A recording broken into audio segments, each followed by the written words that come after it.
કલ્પના કરો તમે એરપોર્ટ પર બેઠા છો, ફ્લાઇટનો સમય થઈ ગયો અને ડિસ્પ્લે બોર્ડ ઉપર ડિલેડ અને કેન્સલ્ડ સિવાય બીજું કંઈ દેખાતું નથી. હજારો લોકો જમીન પર બેઠા છે. લોકોને ખૂબ જ ગુસ્સો આવી રહ્યો છે અને આ બધા જ પાછળ જવાબદાર છે દેશની સૌથી મોટી એરલાઇન્સમાંની એક એરલાઇન ઇન્ડિગો. છેલ્લા 5 દિવસમાં 2000થી વધુ ફ્લાઇટ્સ રદ થઈ છે. ભારતના એરપોર્ટ્સ રેલવે સ્ટેશન જેવા દેખાઈ રહ્યા છે. પણ પ્રશ્ન એક જ, આટલી મજબૂત એરલાઇનની આખી સિસ્ટમ અચાનક કેમ તૂટી પડી? તેના વિશે વાત કરીશું આપણે આજના આ વિડીયોમાં. વૈષ્ણવજન તો તેને કહીએ જે પીડ પરાઈ જાનાને રે. નમસ્કાર દર્શક મિત્રો, નવજીવન ન્યૂઝમાં તમારું સ્વાગત છે અને હું છું દર્શિલ. છેલ્લા કેટલાક અઠવાડિયાથી ઇન્ડિગો સતત નાની મોટી સમસ્યાઓનો સામનો કરી રહી હતી. ક્યારેક ટેકનિકલ ગડબડ, ક્યારેક હવામાન, ક્યારેક એરપોર્ટની ભીડ.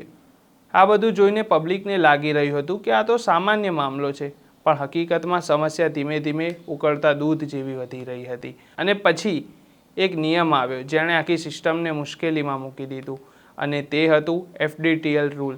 સરકારે ફ્લાઇટ ડ્યુટી ટાઈમ લિમિટેશન એટલે કે FDTLનો નવો નિયમ લાગુ કર્યો. આ નિયમનો હેતુ હતો કે પાયલટ્સને વધુ આરામ મળે અને તેઓ થાકેલી અવસ્થામાં ઉડાન ન ભરે. પણ અહીંથી જ ખરું તોફાન શરૂ થયું, કારણ કે ઇન્ડિગો પાસે પહેલાંથી જ પાયલટ્સની ભારે કમી હતી અને નવા નિયમો લાગુ પડતા જ વધુ આરામ, લાંબી રજા અને એકસાથે ઘણા પાયલટ્સ ઓફ ડ્યુટી થઈ ગયા. આનો અર્થ કે ફ્લાઇટ ઉડાડવા જેટલા પાયલટ્સ જ ના રહ્યા. ઇન્ડિગોનો શેડ્યુલ હોય છે 2000+ ફ્લાઇટ્સ પ્રતિ દિવસ. જ્યાં થોડા પણ પાયલટ્સ ઓછા પડે ત્યાં આખું નેટવર્ક હલી જાય. જ્યારે આટલું બધું ચાલી રહ્યું હતું એટલામાં બીજી એક મોટી સમસ્યા સામે આવી. રાત્રિ ફ્લાઇટ્સ માટે એરબસ A320 સંબંધિત સુરક્ષા ચેતવણીઓ જારી કરવામાં આવી હતી, જેના કારણે મોડી રાતની ઘણી ફ્લાઇટ્સ તાત્કાલિક રદ કરવાની ફરજ પડી હતી. મધ્યરાત્રિ પછી નિયમો લાગુ કરવામાં આવ્યા હતા, જેના કારણે અચાનક અને મોટા પાયે ફ્લાઇટ્સ રદ કરવામાં આવી હતી અને સિસ્ટમમાં વિક્ષેપ પડ્યો હતો. મિડનાઇટ પછીની ઘણી ફ્લાઇટ્સ તાત્કાલિક રદ થઈ. નવા FDTL નિયમ લાગુ પડતા પાયલટ્સ ઉપલબ્ધ જ ન હતા. ક્રૂનું રોટેશન તૂટ્યું હતું. આમ એક જ રાતમાં આખી સિસ્ટમ લથડી પડી હતી. હવે તમને સવાલ થશે કે બીજી એરલાઇન્સ પર આ અસર કેમ ઓછી પડી? સીધી વાત છે કે ઇન્ડિગો ઇન્ડિયાની સૌથી મોટી એરલાઇન્સમાંની એક છે. 60% સુધીનો તેનો માર્કેટ શેર છે. 2000+ તેની રોજની ફ્લાઇટ્સ હોય છે, હજારો ક્રૂ મેમ્બર્સ. જ્યારે આટલી વિશાળ સિસ્ટમનો એક ભાગ જરા ખોટો બને ત્યારે ચેઇન રિએક્શન શરૂ થઈ જાય છે.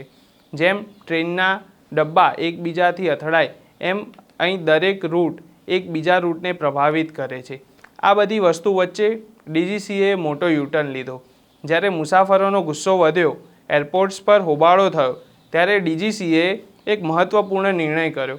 પાયલટ્સના સાપ્તાહિક આરામનો સમયગાળો બદલાતો અટકાવતો નિયમ તાત્કાલિક ધોરણે પાછો ખેંચી લીધો. તેનાથી પાયલટ રોટેશન સરળ થશે અને સિસ્ટમ ધીમે ધીમે નોર્મલાઇઝ થવાનું શરૂ થશે. પણ અહીં બીજી એક કહાની પણ છે. પાયલટ્સ યુનિયનનો આરોપ છે કે ઇન્ડિગો મેનેજમેન્ટ આજની પરિસ્થિતિ માટે જવાબદાર છે. તેમના મુજબ નવા નિયમોની જાણ ઇન્ડિગોને મહિનાઓથી હતી.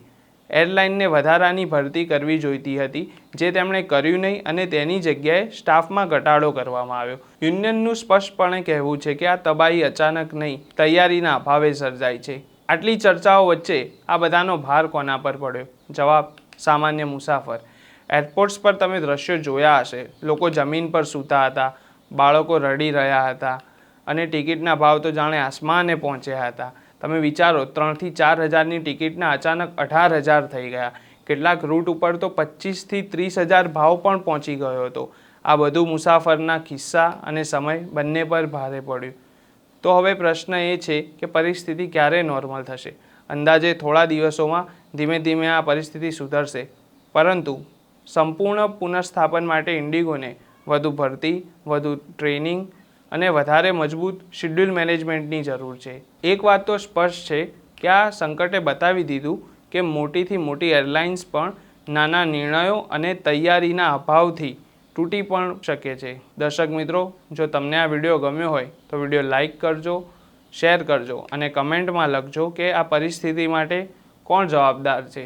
કોની ભૂલ છે, સરકારની, મેનેજમેન્ટની કે પછી સિસ્ટમની? આવા જ વિડીયોઝ જોવા માટે ચેનલને સબસ્ક્રાઈબ કરજો. મળીએ બીજા વિડીયોમાં. નમસ્કાર.